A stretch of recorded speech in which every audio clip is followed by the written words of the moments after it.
Buenos días, les doy la bienvenida a esta nueva sesión del curso Ellas empuñan la cámara, las mujeres en el cine español, que en este caso está dedicada a la isla interior de Dunia Ayazo y de Félix Sabroso, una película de 2009, que es una película que también he trabajado muchísimo, una de mis películas fetiche, y que me interpela a mí personalmente, sobre todo por el tema de la insularidad y más en concreto, si se fijan en mi acento, por el tema de la canariedad. Es una película, posiblemente es la más compleja de las que he analizado hasta ahora, porque hay un protagonismo coral y hay muchísimas capas que intervienen. Así que voy a empezar ya porque tengo mucho que decir y no quiero alargarme demasiado. Vale, en este caso he cambiado un poco la estructura del título porque me ha parecido mejor ponerlo así todo seguido, La isla interior, que es el título, y exterior de Dunia Ayazo y Félix Sabroso, porque tenemos la isla interior en la que viven de alguna manera los personajes por sus circunstancias que iré explicando, pero luego está la isla exterior en la que viven y que no solo es el marco donde se desarrolla, sino que además incide directamente en esa otra isla interior. Aquí tengo el cartel, del que como siempre hablaré un poco más adelante, que suena así como un cartel muy llamativo, muy light, pero la película es todo lo contrario, es una película muy dramática en el fondo.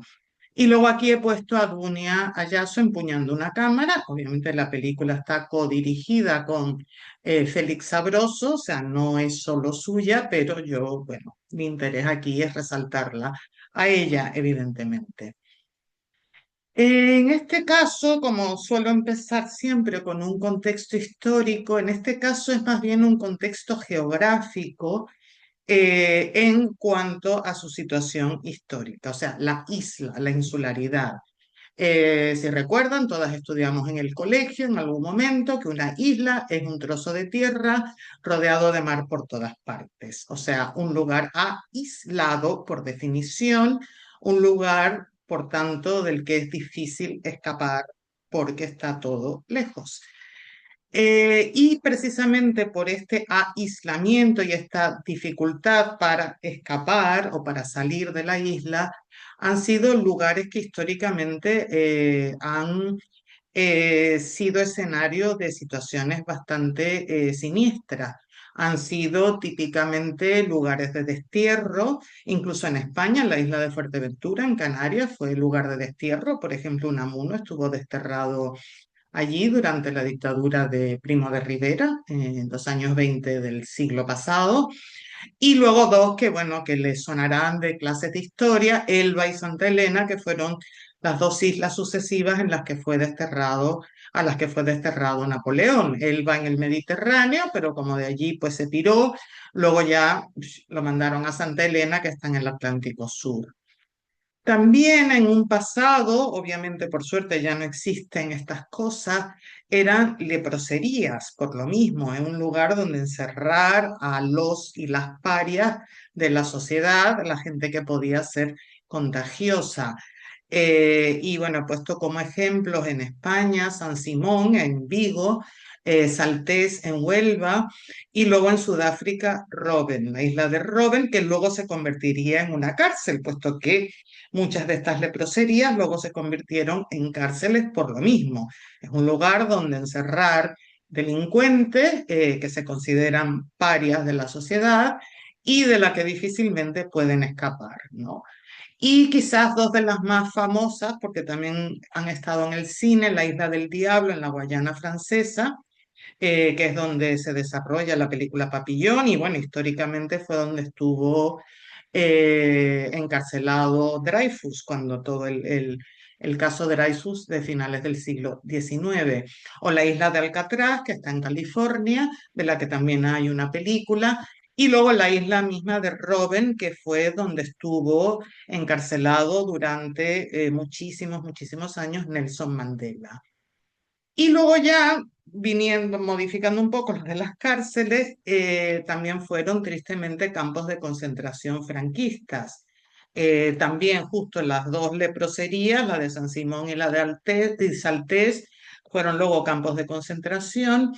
Y luego hubo uno muy importante en Tefía, también en Fuerteventura, que era un campo de concentración para homosexuales.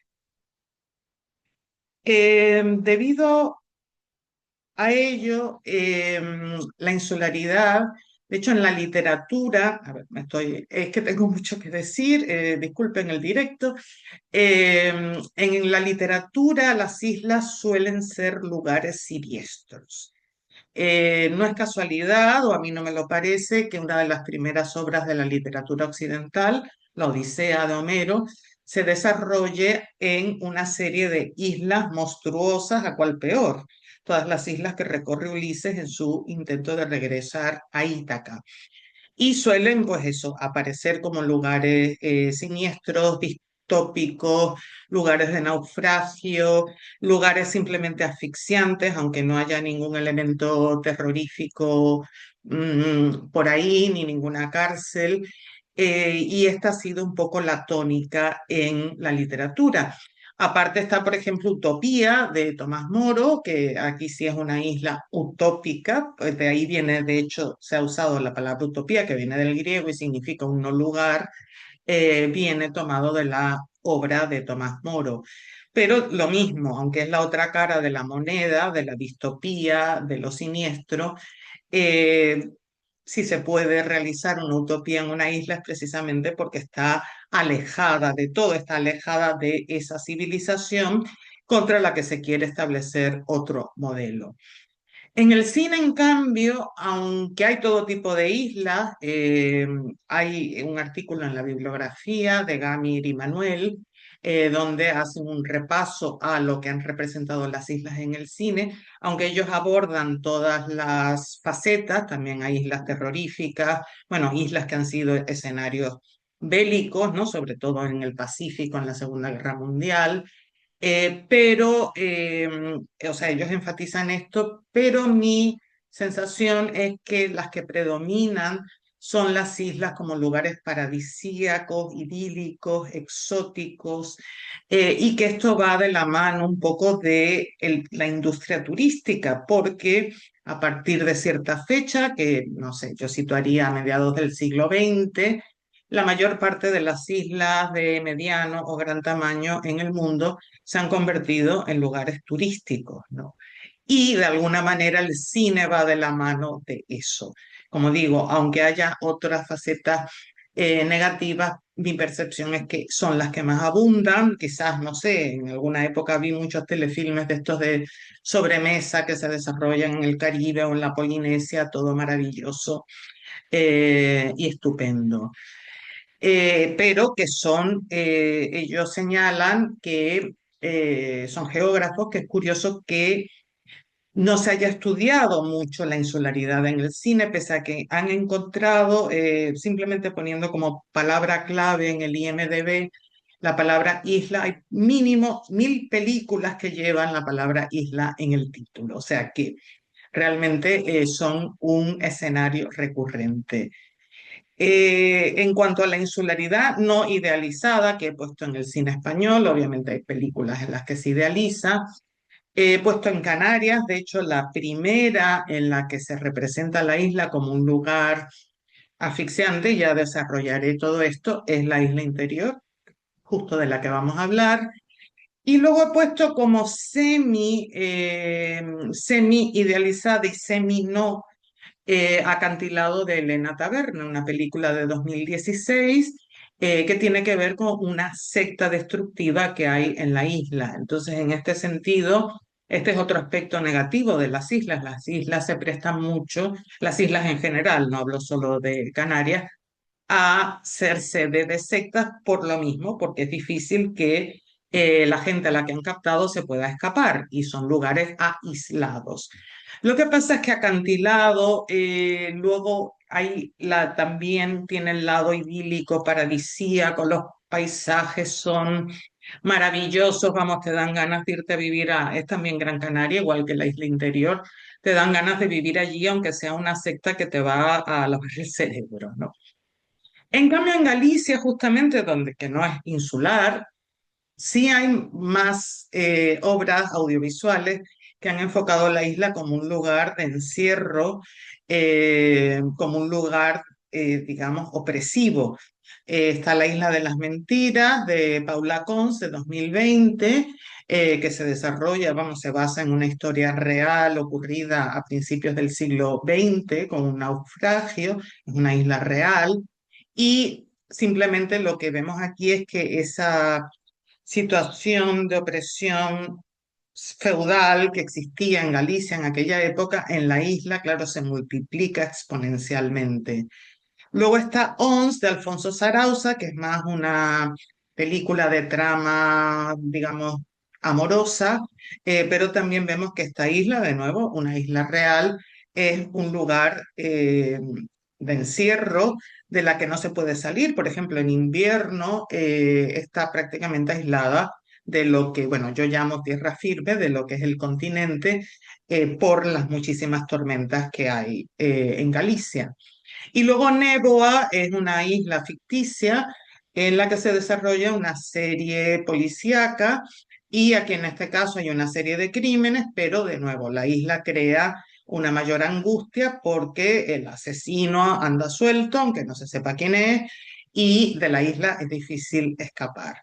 Es llamativo porque, claro, estas islas de Galicia están relativamente cerca del continente, en ese sentido, no hay esa sensación de lejanía, de estar en mitad de la nada, como en Canarias, que está a 2000 kilómetros de tierra firme.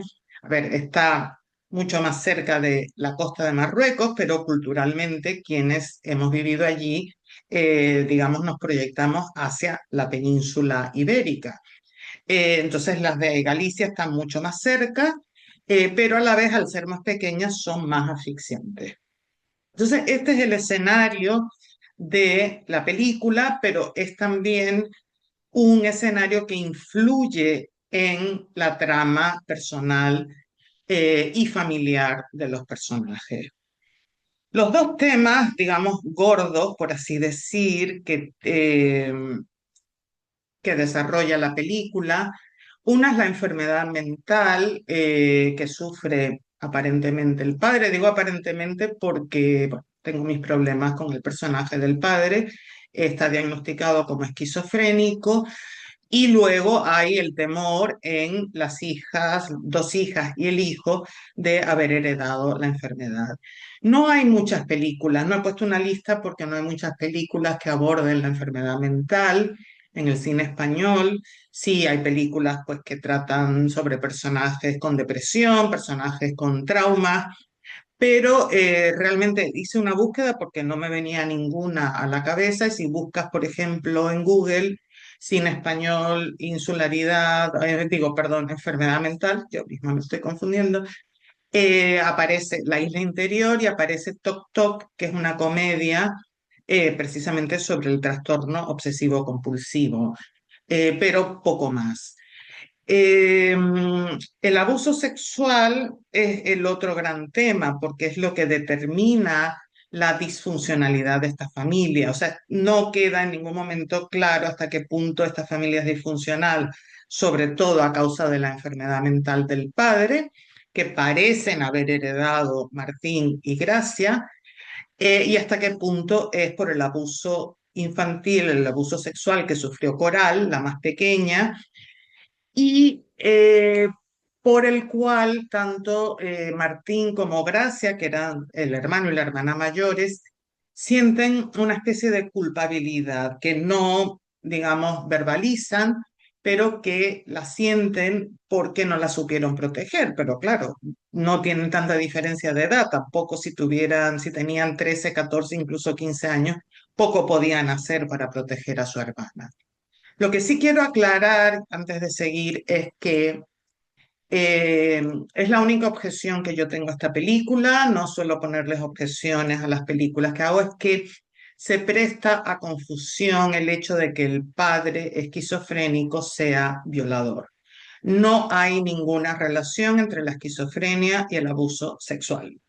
No soy psicóloga ni psiquiatra, pero sí me tomé el trabajo de investigarlo por si acaso, pero no, las personas con esquizofrenia, si no están medicadas, pueden tener accesos de agresividad, aunque casi siempre dirigidos contra ellas mismas, como es el caso aquí, porque al final el padre se suicida, pero por supuesto nada que ver con violar a una hija, o sea, no tiene nada que ver.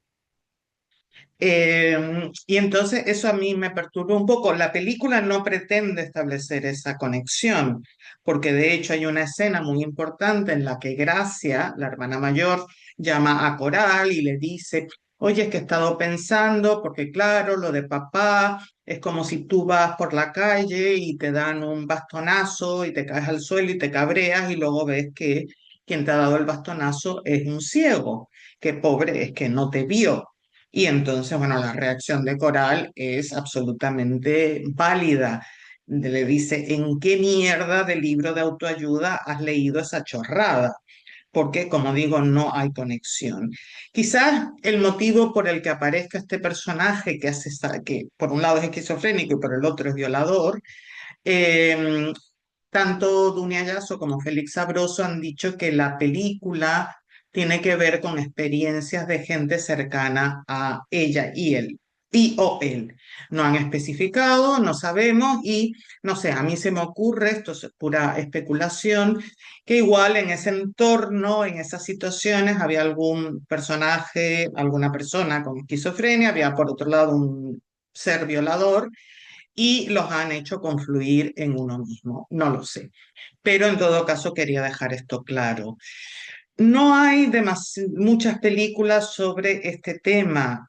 No les doy cifras, de hecho, como hago con otras temáticas, porque es imposible saberlo. O sea, realmente es imposible. Si otros delitos como la violación en las mujeres adultas está infradenunciado, pueden imaginar lo que es en el caso de niñas y niños. Entonces, no, hay estimaciones a nivel global. Por ejemplo, según Amnistía Internacional, 1 de cada 8 personas adultas sufrió abusos antes de los 18 años y de ellas un 77% aproximadamente son mujeres. O sea que es un crimen, vamos, lo llamo crimen, es un delito que también afecta a los niños, aunque en menor porcentaje, pero lo que sí hay que señalar es que los depredadores son siempre hombres. Las víctimas pueden ser niños o niñas.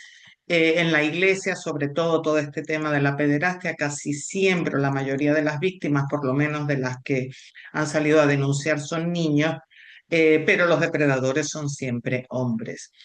Y yo creo que si el tema se ha tratado poco, no es tanto a lo mejor por un afán de silenciamiento, como si mientras el cine estuvo en manos masculinas, no se hablaba de violencia machista en la pareja, ni se hablaba de la cultura de la violación. Yo creo que aquí también influye el hecho de que es un tema muy duro, o sea, para mí es el delito individual más abominable que pueda existir y el único que no puedo entender ni siquiera intelectualmente, vaya. Por eso quería aclarar lo de la enfermedad mental, porque a veces decimos estos tipos son unos enfermos, pero no lo son en el sentido de tener una enfermedad mental, sino de que es inconcebible, ¿no? Que alguien pueda violar no ya a una niña de 11 años como tenía Coral, sino incluso a bebés, a niñas de 3 años. Hace poco leí de un padre o un abuelo que violaba a su hija o a su nieta, es que no se me quedan estas noticias porque son horribles, de 3 años, incluso le contagió una enfermedad venérea. Entonces, bueno, la isla interior es la primera que lo aborda y aquí sí que lo vemos todo desde el momento de la adultez. Luego la que yo quiero señalar sobre todo es No tengas miedo de 2011 de Moncho Armendáriz porque esta abarca, digamos, todo el proceso desde que la nena empieza a ser violada por su padre con 5 o 6 años hasta los 20 y pico cuando ya decide buscar ayuda profesional porque, y es todo, es muy dura de ver, es aquí, es alta burguesía La madre es también hasta cierto punto consentidora, aunque no me gusta esa palabra, porque la madre sí se separa del tipo, pero no se lleva a la niña con ella, pese a que la niña se lo ha pedido. Y aquí podemos ver a lo mejor que esa misma rivalidad que en la isla interior vemos claramente que siente la madre, Victoria, por Coral. Y la madre no quiere ver, o sea, evidentemente ella lo sabe, porque si no, no se habría separado, pero incluso cuando la hija, ya con 20 y pico de años, la confronta una vez más, tú lo sabías, ella dice, eres una mentirosa, tu padre sería incapaz de hacer eso, porque supongo que es demasiado brutal aceptar que tu hija está siendo violada, no solo por tu pareja, sino tu pareja que es aparte el padre de esa niña, ¿no? Yo no sé cómo se puede digerir eso.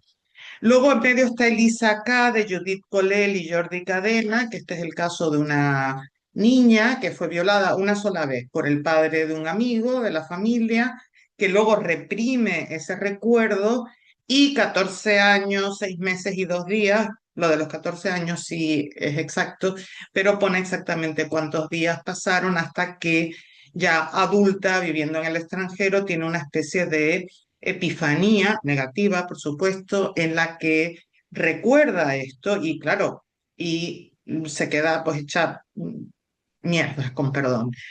Y ya lo habla con su madre, lo habla con su padre, etcétera. A mí la encuentro, es un poco demasiado experimental, no, no debo seguir hablando de esto porque si no, no voy a acabar.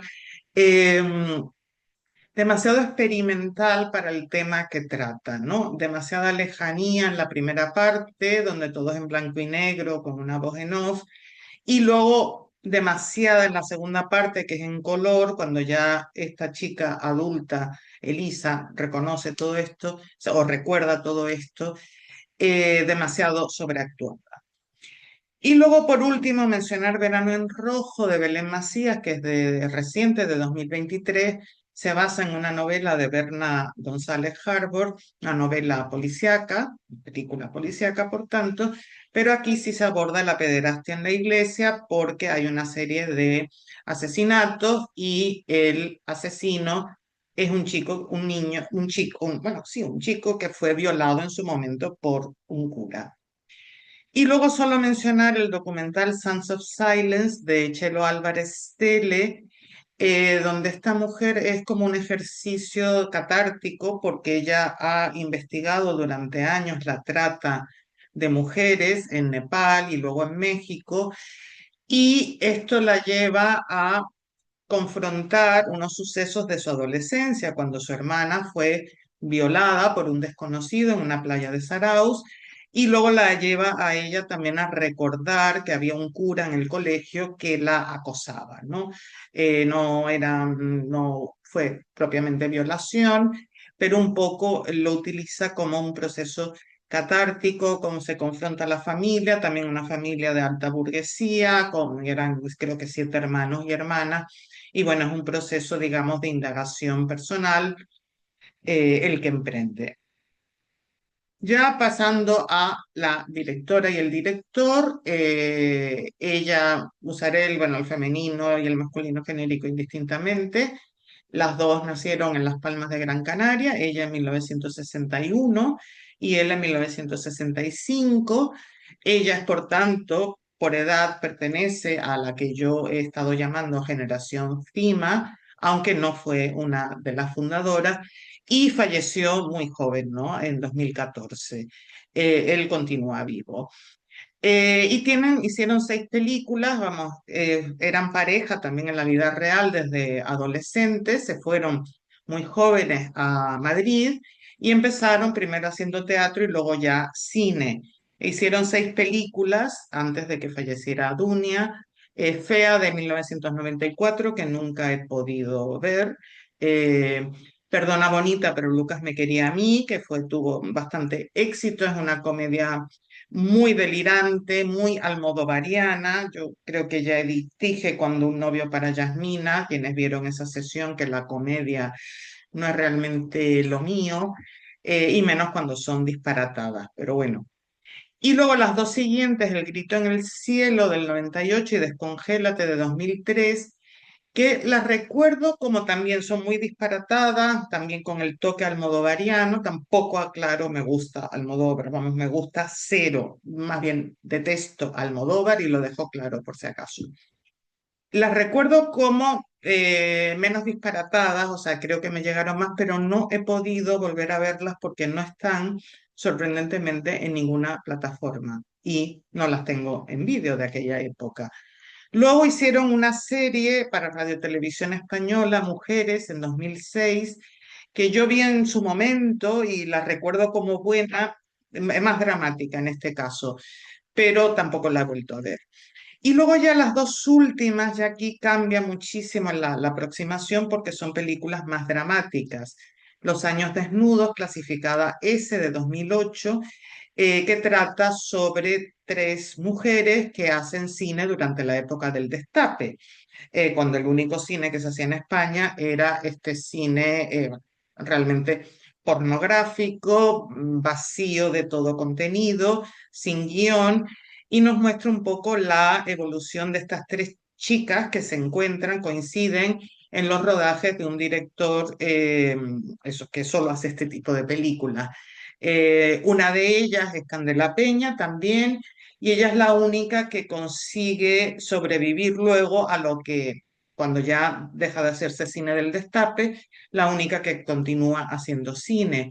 Luego hay otra, Mar Flores, interpretada por Mar Flores, que muy pronto deja el cine porque se casa con un productor y ella lo único que quiere es tener una familia, una vida tranquila, aunque el productor es un personaje repugnante, porque ella ha tenido durante años una relación incestuosa con su hermano mayor. O sea, de nuevo, el incesto, ¿no? Que debe de ser algo que les afecta de una manera personal a Dunia o a Félix. Y luego la tercera representaría más esto que se ha llamado los juguetes rotos, ¿no? Estas mujeres eran como juguetes rotos porque las utilizaron su cuerpo y luego ya quedaron arrinconadas porque el cine que hacían obviamente no era bueno. La tercera la interpreta Goya Toledo y acaba enganchada en la droga junto con su pareja, que es el director que les dirigía las películas, que interpreta Antonio de la Torre también, y acaba muriendo de SIDA. Y luego ya en 2009 La Isla Interior, que en festivales tuvo bastante éxito. Por ejemplo, ganó el premio a mejor película en el Festival de Nantes, en Francia. Recibió en España también el premio a la Navaja de Buñuel, que otorgaba Radio Televisión Española.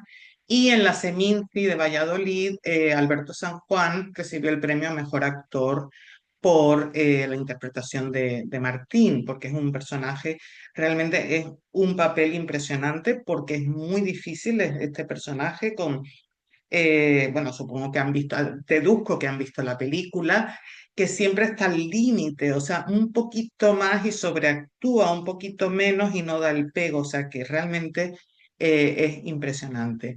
En cambio, a los Goya no recibió ni una triste nominación.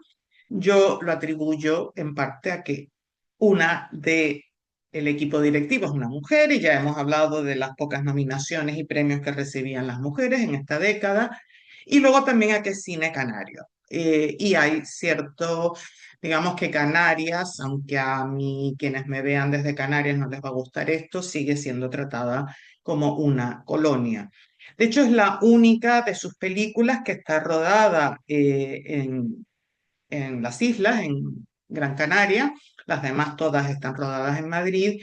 Y eso demuestra la importancia que tiene la insularidad en la película. Y de hecho lo dicen en esta entrevista que tienen en la bibliografía. Eh, y luego, ¿qué otra cosa? Ah, iba a decir otra cosa y se me ha olvidado. Mi madre decía, entonces es mentira, perdón, el directo.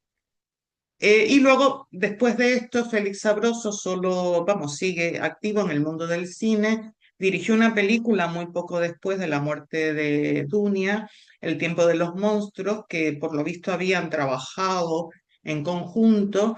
Y bueno, es una película que tiene que ver con esta cosa un poco existencial de si somos personas o personajes, un poco al estilo de Seis personajes en busca de un autor de Pirandello o Niebla de Unamuno. Y aquí, bueno, es llamativo, hay una serie de personajes que descubren que en realidad, una serie de personas, bueno, personas, personajes, que descubren que son personajes dentro de una película, cine dentro del cine.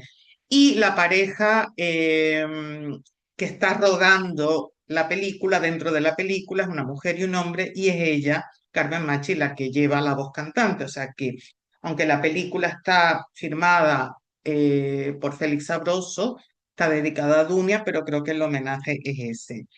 Y luego, el año pasado hizo una serie, Furia, que no he visto porque no tengo HBO. Bueno, la veré en algún momento, una vez al año me suscribo un mes para ver todo lo que se haya hecho, porque no puedo pagar de todas las plataformas.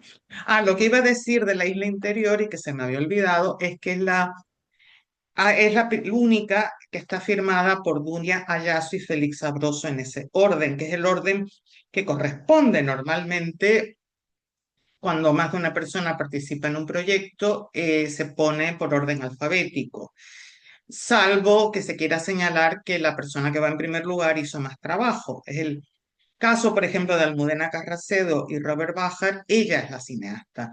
Aquí, por lo que he leído y escuchado, los papeles estaban muy bien distribuidos. Él se encargaba sobre todo de los guiones, ella luego los corregía y se encargaba más del aspecto técnico. Pero yo quiero pensar que si pusieron el nombre de él en primer lugar fue porque cuando empezaron a hacer cine, todavía, vamos, prácticamente no había mujeres haciendo cine, y decidieron que esto les daría una mayor legitimidad. Y bueno, ya paso a hablar de la película. Voy a hacer esto muy rápido. Es obviamente un drama, pero tiene este toque esperpéntico, hay momentos cómicos, y que digo que siempre están un poco ahí al límite. Hay un protagonismo coral, aunque bueno, una de las protagonistas de este protagonismo coral se llama Coral, su hermano Martín, sobre todo, y luego Gracia. Y aquí es la primera película que analizo con protagonismo coral, porque en Retorno a Hansala, si vieron esa sesión, había dos protagonistas, ¿no? Martín y Leila, Martín casualmente.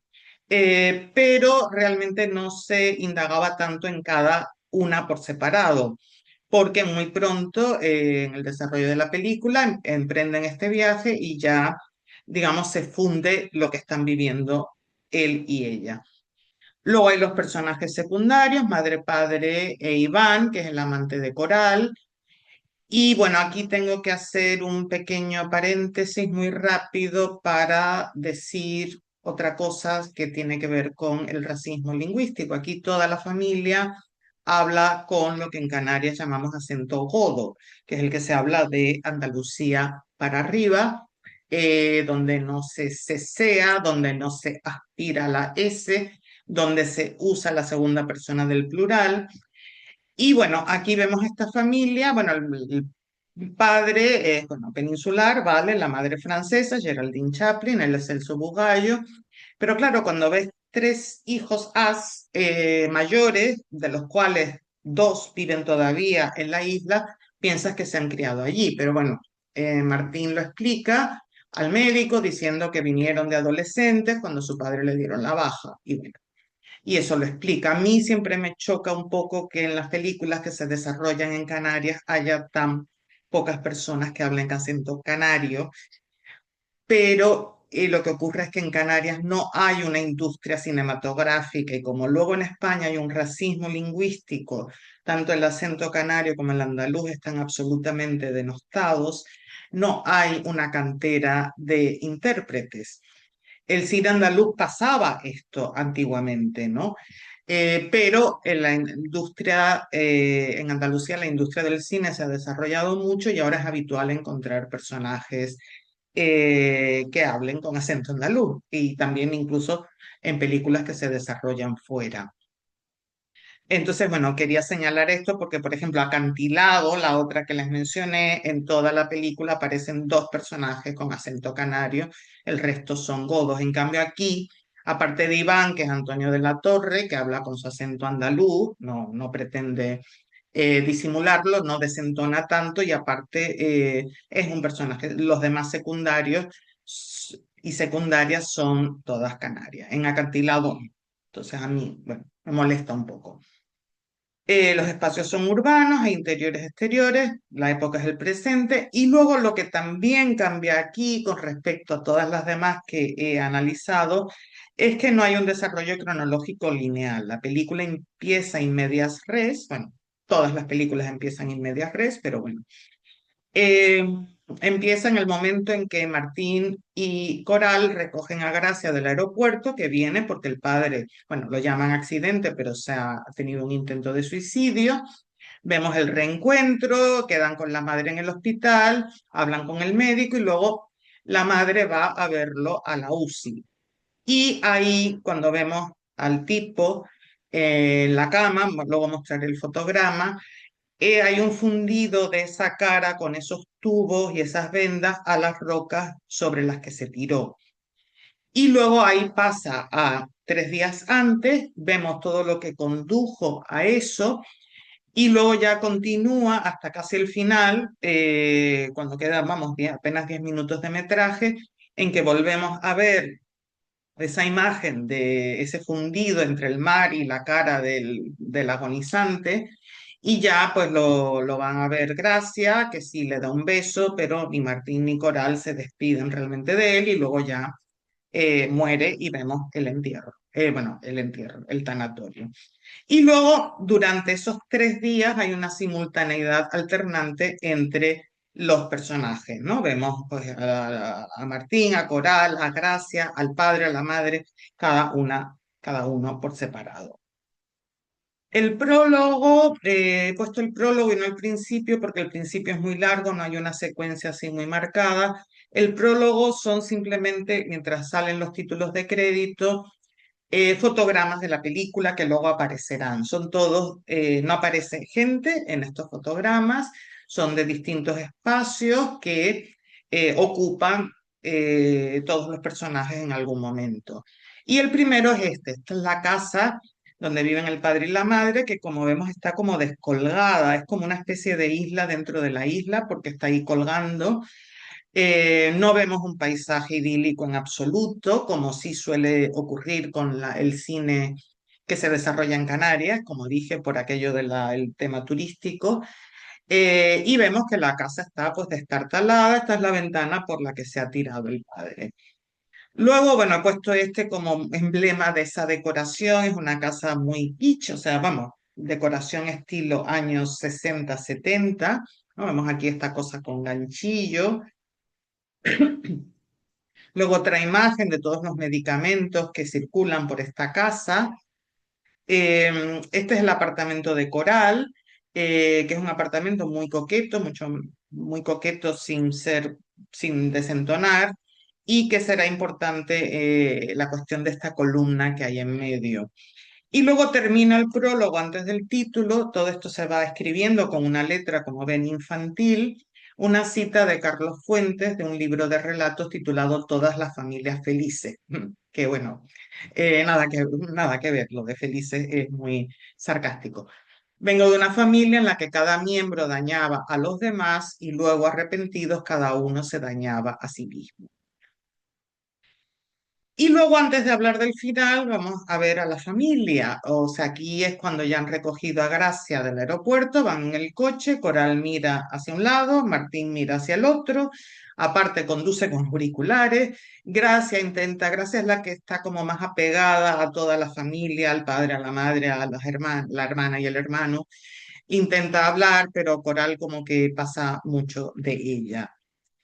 Luego aquí están en el hospital, en la sala de espera, vemos que están separadas, uso el femenino y masculino genérico indistintamente, no hablan, están muy serios eh, y luego esta ocurre en la consulta del médico y este es el fotograma que sale en el cartel. Lo que pasa es que en el cartel está como esas florecitas y todo ese colorido, a mí de nuevo me recuerda a Almodóvar Y para nada, aunque hay algún elemento almodovariano, por ejemplo, cuando Gracia quema la ropa de su examante en el camerino, a mí me recordó un poco a Mujeres al borde de un ataque de nervios, cuando Carmen Maura quema la cama. El caso es que aquí vemos esa inexpresividad de todas, todos, o sea, no son capaces, ¿no? Aquí el médico les cuenta que es un intento de suicidio, que el padre es esquizofrénico, bueno, la madre dice algo así como que ninguno de sus hijos ha heredado la enfermedad porque son todos muy sanos, llevan vidas muy estupendas y bueno, realmente no es una mentira total porque bueno, Martín todavía vive en casa, Gracia y tiene un trastorno mental. Gracia está diagnosticada, toma neurolépticos, parece haber heredado la esquizofrenia, pero claro, todo esto queda un poco ahí en el aire y esto lo plantea el artículo de Eva Núñez Méndez que está en la bibliografía, o sea, hasta qué punto la enfermedad mental en el caso de estos personajes es hereditaria, o sea, hasta qué punto si Martín no es fácil diagnosticarlo, tiene trastorno obsesivo compulsivo, tiene grandes dificultades para comunicarse con otra gente, ¿no? Incluso a nivel de tartamudeo, está siempre como muy encogido, vive todavía en casa, o sea que no está bien, digamos, psíquicamente. Y luego Gracia toma neurolépticos, se ha dejado de medicar y por eso tiene esta especie de brote en que quema estas cosas, ¿no? Que eso se acerca más a lo que puede ser una reacción esquizofrénica que, como digo, violar hijas, ¿no? ¿Vale? Pero eso, ¿hasta qué punto lo han heredado y hasta qué punto es ese entorno? O sea, ese entorno de un padre violador que ha violado a tu hermana pequeña, hasta qué punto es la influencia de esta madre que no podemos sino describir como castradora.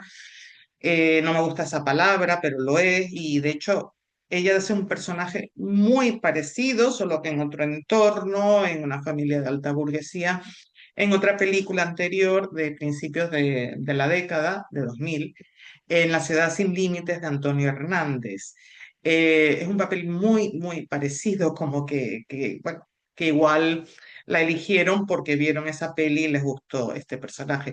Y eso, hasta qué punto esta mujer era ya así de posesiva, de autoritaria, eh, y hasta qué punto se volvió así también amargada porque su marido violase a su hija. Es difícil, es imposible realmente saberlo y hasta qué punto influye el medio insular, y esto lo vamos a ver, o sea, no solo el medio, el entorno familiar, sino ese entorno que los limita a la hora de escapar. Luego aquí es ya en el tanatorio, que cuando ya ha muerto el padre, casualmente, bueno, casualmente, no casualmente, curiosamente, lo vemos desde su perspectiva. El tipo ya se ha muerto, pero sigue, digamos, dominando a esta familia porque vemos a la familia a través de sus ojos. Y aquí vemos, es muy llamativo cómo están sentadas Victoria y Gracia, con las piernas en direcciones opuestas, Martín que mira a un lado sirviéndose agua, Coral que mira al otro.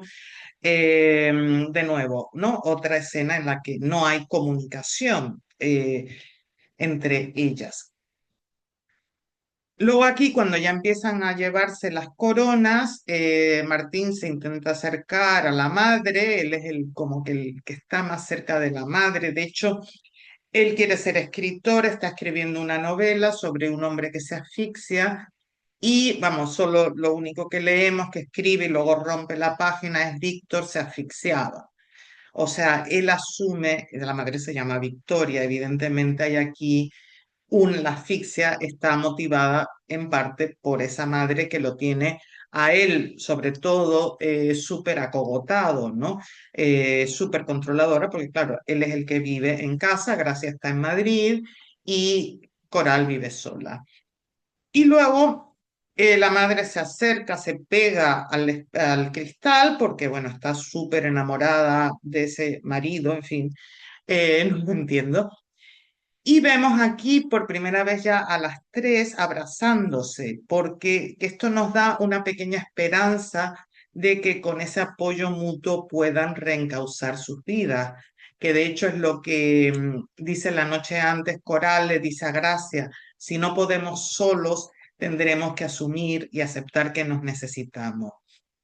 Pero el último fotograma, de alguna manera, ha dejado fuera ya, a lo mejor esto se puede leer positivamente, ya el padre ha quedado fuera de la película, literalmente en los dos sentidos, pero también yo lo veo como también una sensación de claustrofobia tremenda, porque aquí tenemos a un muerto dentro de un ataúd, dentro de una cámara refrigerada, dentro de un tanatorio, dentro de una isla. Entonces a mí me deja ese sabor ahí ambiguo. Y luego los leitmotivs me van a permitir hablar de cada personaje. Los marcos. Vemos a todos los personajes en algún momento como atrapados, encerrados en lo que es un marco que es, por un lado, su mundo interior, esa soledad, esa incomunicación. No tienen amigos ni amigas ni otra familia más que ellas. Eh, y bueno, este es el padre, casi al principio, que parece que va a tener otro intento de suicidio y casi lo hemos crucificado. A mí el padre es que me inspira cero simpatía y yo más que como esquizofrénico en el presente de la película, yo lo veo más como una persona mayor que sufre demencia, ¿no? Alzheimer o alguna similar. Lleva pañales, en fin. Creo que no merece más atención este infraser, lo siento, me da igual si tiene una enfermedad mental. Y luego aquí vemos a Coral. Esto es la casa donde ella trabaja, también está enmarcada por dos puertas. Es una pareja repelente. Él es su amante. La esposa es una tipa insoportable que se cree la gran cosa. No, yo es que trabajo en un banco, pero soy muy cinéfila y leo mucho. Bueno, en fin. Y aquí hay una escena muy perturbadora. En que Coral tiene un encuentro sexual con este tipo, con Iván. eh, la vemos entera porque, bueno, no es en el cine masculino abundan las relaciones sexuales gratuitas, los desnudos gratuitos. Aquí, bueno, primero que no se desnuda, no es una cosa rápida. Y se ve entera porque nos muestra que es como una especie de violación con consentimiento. Y digo esto deliberadamente porque de alguna manera no sabemos cómo fue la historia historia, bueno, cómo se desarrollaron los abusos del padre a Coral, pero las niñas y niños abusadas de alguna manera a veces consienten, pero es un consentimiento que no sirve, ¿no? Por eso a veces se dice solo sí es sí y es no si quien lo dice es una niña o un niño. Entonces aquí de alguna manera el tipo este la viola es una relación, es un encuentro degradante. Ella por supuesto no siente ningún placer, pero se queda muy contenta. Ella piensa que esto es amor. Y claro, es lógico hasta cierto punto que ella sea incapaz de tener una relación sana. Y esto es bastante habitual en las mujeres que han sufrido abusos, es buscarse luego parejas también abusivas.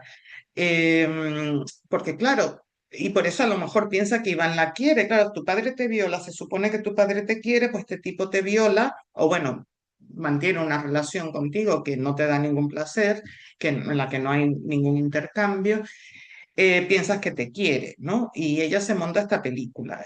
O sea, de todos modos, Coral, curiosamente, es la que parece más resolutiva y más eh, de las tres, la más independiente es la que no vive en casa, aunque va todos los días a comer a casa. Bueno, Gracia vive en Madrid, pero llama todas las noches a casa. Curiosamente es paradójico porque ella fue la que sufrió los abusos, pero quizás porque lo sabe, eh, lo asume de otra manera, intenta pues, salir adelante con ese lastre. Mientras que la hermana y el hermano intentan olvidarlo, Martín intenta olvidarlo, Gracia intenta justificarlo, y bueno, entonces ella de alguna manera, en algún momento, de hecho, el padre le dice a la madre, me preocupa Coral, ¿no? Claro, Victoria, ¿no? Porque siente esa rivalidad hacia su hija. Pero le dice lo que le dice luego, sí, es cierto, dice, no te debe, a Coral le va bien, vive sola, tiene su trabajo, tendría que preocuparte más Gracia que está solita en Madrid, o Martín que todavía vive en casa. Y en ese sentido es cierto, claro, que la madre no sabe lo que vive aquí Coral. Total, que luego Coral se monta esta película, va a ver al tipo que es repugnante al trabajo, es vigilante de seguridad en un banco, y le dice que está embarazada, la golpea contra la pared, por eso en las primeras escenas la vemos con un moratón y no sabemos de dónde procede hasta casi el final, y le dice que se ha hecho una vasectomía hace 5 años. En este artículo, Eva Méndez Núñez asume que sí está embarazada. Yo, francamente, creo que no, que se lo dice un poco para intentar, pues, atraparlo, porque, bueno, la reacción de él cuando le dice lo de la vasectomía, a mí me suena veraz. O sea, que el tipo es brutal, obviamente, pero si él pudiese teóricamente ser el padre de ese, bueno, ese feto, eh, habría reaccionado igual de violentamente para desentenderse, pero más bien habría dicho algo así como, saber de quién es ese bebé si eres una puta, ¿no? Por ejemplo, es lo que, bueno, en fin. El caso es que ahí es como que esto, hablé antes de epifanía negativa, en el caso de Lisa K, este golpe a ella le, como que de alguna manera ahí, de una manera inconsciente, porque no hay tiempo a digerirlo, va directo de ahí del banco a casa del padre y por primera vez lo confronta, ¿no? Le dice, ¿por qué lo hacías? Porque el miedo que sentía yo, él le dice, es que si no te tenía me moría, y él dice, ojalá te hubieses muerto, y ojalá se hubiese muerto el señor, lo siento, el señor por llamarlo de alguna manera. Es como que ella se da cuenta inconsciente, o sea, como digo, en un nivel inconsciente de que si ella tiene esta relación tóxica con Iván es por culpa de lo que le ha hecho el padre. Y luego la madre la llama puta, o sea, es alucinante, ¿no? Que la madre la pueda culpar a ella de cuando tenía 11 años. Luego aquí vemos a Gracia y tengo que ir acelerando detrás de un portal también, un marco en claroscuro incluso, y es cuando va a casa del que era su amante. En este caso, uy, eh, ha tenido una relación con este tipo que es un compañero de rodaje de una serie que se titula Veterinarios, eh, y ella, o sea, es una relación real, de hecho está embarazada y acaba abortando porque es peligroso, o sea, si está embarazada no puede tomar los neurolépticos, de hecho ha dejado de medicarse y por eso se comporta como se comporta. Y al final asume, acepta el aborto y me gusta que no se dé, no aparezca como algo traumático el aborto aquí, ¿no? Está dentro de los supuestos, o sea, no es un aborto, digamos, una decisión simplemente libre, es por peligro a la vida de la madre, que era uno de los supuestos en vigor en este momento, porque la ley de plazos no se aprobó hasta 2010. Pero bueno, ella confunde en su cabeza lo que es el actor, que es con quien tiene esa relación, con el personaje, porque también hay una relación entre el personaje de ella y el de él en la serie. Y él ahora está enrollado con una nueva actriz que ha venido que interpreta a su hija. De nuevo, aquí ella en algún momento le pregunta, ay, ¿qué va a pasar? ¿Cómo va a seguir con el señor Almeida? El doctor Almeida, ella dice, pues no sé, porque ahora su hija lo ha estropeado todo, o sea que hay un incesto metafórico, pero ella no siempre tiene claro si es Raúl o si es Javier. Ella dice, a la ginecóloga le dice que el padre del bebé se llama Raúl, Raúl es el personaje, el actor se llama Javier.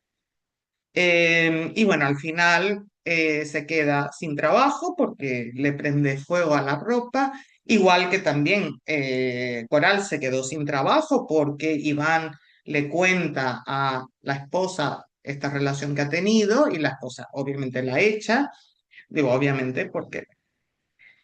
Y luego Martín también enmarcado aquí en un claroscuro en su camita casi como si fuera un niño, porque aunque él luego se queja, estoy aquí de enfermero, pero también está casi como un niño.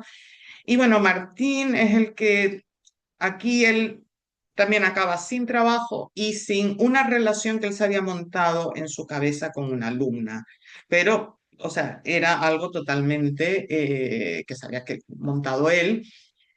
Él acosa a esta alumna inconscientemente. Yo creo que él no es consciente de que esto es acoso. Él se piensa que es algo recíproco y que se van a ir juntas a París.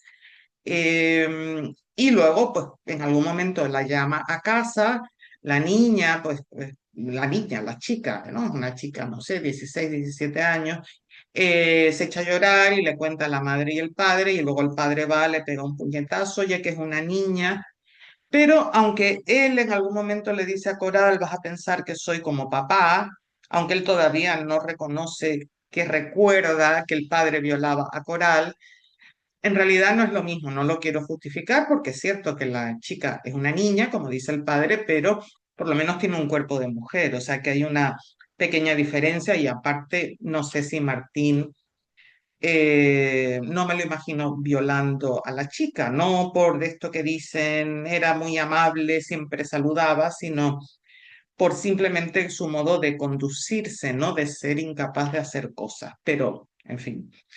Y luego aquí vemos también a la madre enmarcada, este es un plano contra plano, ¿no? Frente a la habitación de Martín y a ella también la dejo a un lado porque también me cae fatal.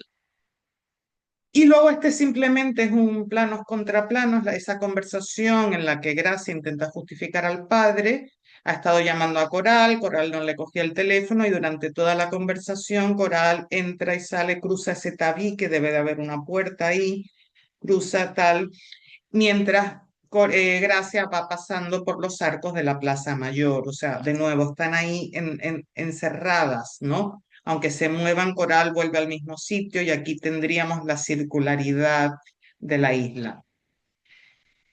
Y paso ahora rapidito, pasillos largos, estrechos. Este es el aeropuerto, este es el hospital, este es el parking donde Martín va y se queda una hora esperando. Este es el banco donde trabaja Iván. Este es el instituto donde trabajaba Martín. Todos son lugares públicos, todos son lugares reconocibles para quien conozca, quien viva en Las Palmas, o sea, públicos. Pero hay esa idea, esos pasillos largos dan la impresión de que sí, que puedes ir muy lejos, pero vemos que se van estrechando y es un poco lo que sucede en la isla. En la isla no hay visión periférica porque donde quiera que mires está el mar, entonces no te puedes ir de ahí. Y luego otro pasillo por el estilo es el de la casa de la madre y el padre, lo que pasa es que este es privado. Y con esto paso a hablar de la isla exterior y cómo influye. Este es el primer fotograma de lo que es ya el principio de la película, que no he puesto el principio porque es demasiado largo y pues se ve por un lado a Coral, luego a Martín, luego a Gracia y pero este panel es muy indicativo, es casi como una metáfora de lo que supone vivir en una isla como Gran Canaria o como Tenerife, que era, bueno, mi caso en épocas. Esto porque solo te puedes escapar en avión o en un barco que tarda entre 42 y 50 horas, según vayas a Huelva o a Cádiz, y que cuesta el triple de un avión. Y luego además vemos que el vuelo en el que viene Gracia está retrasado. Creo que no es casual, tampoco son casuales las visitas de Martí a la agencia de viajes, porque de nuevo demuestra lo difícil que es salir. Él quiere irse a París, bueno, en la que cree que es su novia, y entonces, pues eso, o tiene que elegir la fecha muy bien, con mucha antelación, o si quiere aprovechar alguna tarifa baratita de última hora, no la puede cambiar, ¿no? Por eso, ahí son las dificultades. En tierra firme, en la península, te puedes mover en coche, en autobús, en tren, eh, y no tienes esos problemas, porque los trenes, por ejemplo, aunque pierdas el tren, no pierdes todo el billete. Y luego el mar, evidentemente, es lo que define a una isla que está rodeada de mar por todas partes. Este es un cuadro muy kitsch, muy años 60 70 que aparece también en los créditos, ¿no? Y donde vemos un mar oscuro, tormentoso, muy siniestro, que es un poco ese mar, digamos, casi lo vemos como lleno de monstruos, ¿no? Porque no puedes salir de ahí, no puedes escapar de ahí. Esta es también parte de los créditos y es la única imagen que podríamos decir que es idílica de la isla, un paisaje bonito. De resto no hay pasaje, no hay paisajes bonitos. No, este no, o sea, viendo esta película, no dan ganas de irse allí. Vamos, tampoco lo contrario, no digo que tengamos que extrapolar y decir que todas las familias de allí son disfuncionales, pero no es como decía, como acantilado que te dan ganas de incluso meterte en una secta. Y luego es este fundido que les decía, donde vemos al padre, vemos los tubos, vemos las vendas, los ojos que se confunden con las rocas y el oleaje. Y entonces esta idea de la isla, el mar como emblema de muerte, que vimos también en Retorno a Hansala, si han visto esa sesión, allí era más por el tema de los naufragios de pateras, ¿no? Que tanto el estrecho como, bueno, incluso la zona de Canarias también son enormes fosas comunes por la cantidad de gente que se ha ahogado intentando llegar en patera, pero aquí es otros, a un nivel mucho más existencial. Y luego esta escena a mí me parece maravillosa, siempre pregunto en los dos cursos en los que la he dado, en uno presencial en la Universidad de Alicante y en otro online, ¿qué le sugiere este fotograma? O sea, es una larga secuencia en la que hablan Coral y Martín, donde él, pues, bueno, le dice que tiene miedo a perder la cabeza, en fin.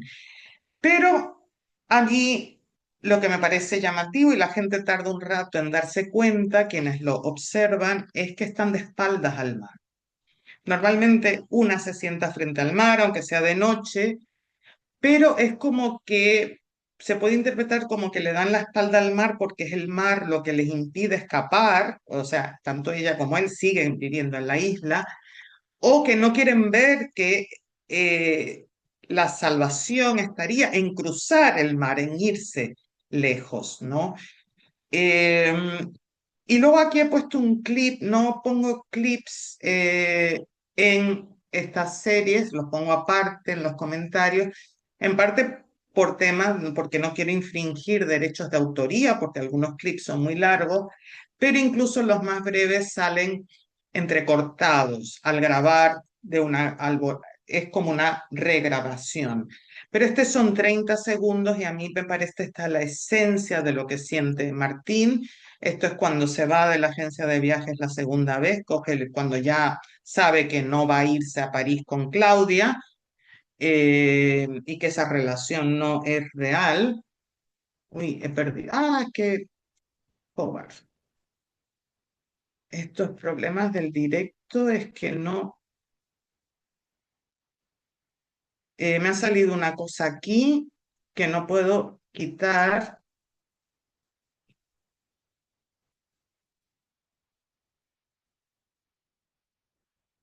Eh, no puede ser esto. No sé cómo he hecho esto. Perdónenme.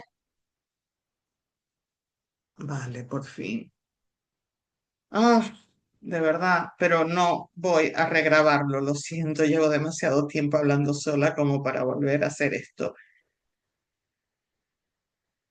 Este clip, es que había perdido el cursor, eso, son 30 segundos y por eso, aunque esté un poco entrecortado, no importa.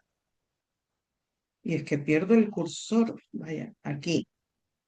Martín sale de la agencia de viaje, va como furioso, deprimido, entra a esta playa que no tiene nada de bonita, es toda de tierra, de grava, y luego lo vemos por detrás y aquí se convierte en cámara subjetiva. La cámara sube y esta es la visión que tiene Martín, o sea, esta es ese mar infinito donde allá lejos, lejísimo, está la tierra firme a la que él quiere ir. Bueno, París, primero está la península, pero bueno. Y para mí esto resume perfectamente esa sensación de encierro, ¿no? Cuando miras al mar y dices, pero, uff, qué difícil es escapar de aquí. Porque mi opinión, y con esto ya termino y me he pasado de tiempo, bueno, del tiempo que yo misma me programo, yo creo, sin querer ser psicóloga, porque no lo soy, que lo que necesitarían estas tres personas, las dos hermanas y el hermano, sería, por eso también la isla exterior incide tanto en sus vidas, que lo que necesitarían sería vivir, no sé, a 400 kilómetros de su madre y su padre. O sea, lo suficientemente cerca como para ir sin tener que coger un avión, como Gracia, que tiene que ir viajar en avión y no hay aviones de noche, o sea, en fin, una serie de dificultades con los aviones, pero lo suficientemente lejos como para escapar de ese control. Porque eso, Gracia está demasiado lejos y es quien más necesita a la familia. Y Martín y Gracia están demasiado cerca. Entonces, si estuvieran en la isla, obviamente no se pueden ir a más de 100 kilómetros, aunque se vayan a un pueblo por ahí en el centro de la isla. Lo más lejos que te puedes ir en Gran Canaria o Tenerife, que Tenerife es un poco más grande, son 100 kilómetros. Y con esto termino. Bueno, lo tenía también como fotogramas, pero ya lo hemos visto. Y la bibliografía, rapidito, un artículo mío de blog donde explico muchas de estas cosas con los fotogramas, incluso con el clip de Martín y el mar, eh, que es semiacadémico, pero también incluye parte de mi experiencia y también entabla diálogo con la vanguardia tinerfeña del siglo pasado, de los años 20 y 30 del siglo XX, que estudiaron, analizaron, reflexionaron muchísimo sobre la canariedad. O sea que es vamos, lo pongo aquí pues porque hay poco sobre esta película y un poco es una visión mía muy personal que explica también por qué me interpela tanto esta peli. Luego esta entrevista con ella y con él, que es, bueno, interesante por lo que cuentan sobre por qué se desarrolla en la isla, etcétera, etcétera, pero es una vergüenza de, pues está llena de faltas de ortografía, de erratas, y es un poco vergonzoso que se publique algo así, pero bueno. Luego este artículo de Agustín Gamir y Carlos Manuel sobre la representación de las islas en el cine, y luego este artículo sobre Eva Núñez Méndez, que hasta donde sé es el único artículo académico sobre la película, eh, y en el que a mí, bueno, me sobra eh, su análisis freudiano del incesto. Para mí no es justificable de ningún modo, de nuevo problemas con el directo. Y bueno, ya aquí termino, me he extendido mucho, si han llegado hasta aquí les agradezco su atención, si no, no lo estarán viendo. Y como siempre les agradeceré un like, una suscripción, algún comentario, si están de acuerdo, no están de acuerdo. Y nada, nos vemos en la próxima. Chao.